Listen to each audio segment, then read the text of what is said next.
Hello viewers, Assalamu alaikum. Welcome back to my channel Learn with Jane. আজকে আমরা শিখব একটি নতুন টপিক এবং সেটা হচ্ছে Christian elements versus pagan elements. খ্রিস্টীয় ধর্মের প্রধান বৈশিষ্ট্য হচ্ছে believe in a single or supreme God. অর্থাৎ খ্রিস্টীয় ধর্মে মানুষ একজন সর্বশক্তিমান একক স্রষ্টা বা ঈশ্বরের উপাসনা করে থাকেন এবং তিনি হবেন সেই ঈশ্বর যিনি সব কিছুর রক্ষক, শাসক এবং অদ্বিতীয়।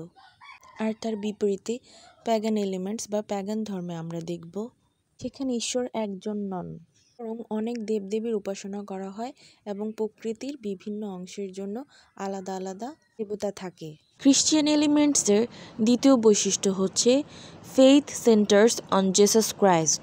অর্থাৎ খ্রিস্টীয় বিশ্বাসের মূল ভিত্তি হচ্ছে যীশু খ্রিস্ট। তিনি মানবজাতির পাপ মুক্তির জন্য ক্রুশবিদ্ধ হয়েছেন এবং খ্রিস্টিয়ান এলিমেন্টসের সকল আশার মেইন কেন্দ্রেই রয়েছে যীশু খ্রিস্ট। অপরদিকে প্যাগান এলিমেন্টসের দ্বিতীয় বৈশিষ্ট্যটা আমরা দেখব। দ্বিতীয় বৈশিষ্ট্যটা হচ্ছে focus on nature and natural forces. অর্থাৎ যেখানে আমরা দেখছি যে খ্রিস্টিয়ান এলিমেন্টসের প্রধান বিষয়ই হচ্ছে জেসাস ক্রাইস্ট, কিন্তু অপরদিকে পেগান এলিমেন্টসের প্রধান বিষয়বস্তু হচ্ছে প্রকৃতি। অর্থাৎ পেগান ধর্মে বিশ্বাসী ব্যক্তিগণ এটা বিশ্বাস করেন যে গাছ, নদী, সূর্য, বজ্রপাত, চাঁদ, বাতাস সবকিছুই সমান ক্ষমতাধর, অর্থাৎ সবকিছুরই শক্তি রয়েছে। নেক্সট, খ্রিস্টিয়ান এলিমেন্টসে 3 নাম্বার ফিচার্সটা দেখব, যেখানে বলা হয়েছে central symbols on cross and crucifixion. অর্থাৎ খ্রিস্টীয় ধর্মের প্রধান প্রতীক হচ্ছে ক্রস এবং ক্রুশবিদ্ধকরণ, যেটা মানুষের পরিত্রাণ এবং বিশ্বাসের শক্তি বোঝায়।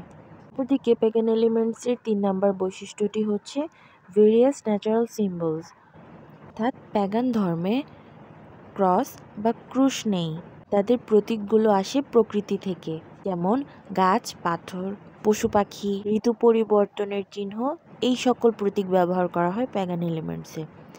এরপর আমরা খ্রিস্টিয়ান এলিমেন্টসের 4 নাম্বার বৈশিষ্ট্যটা দেখব, সেটা হচ্ছে hope of salvation and eternal life.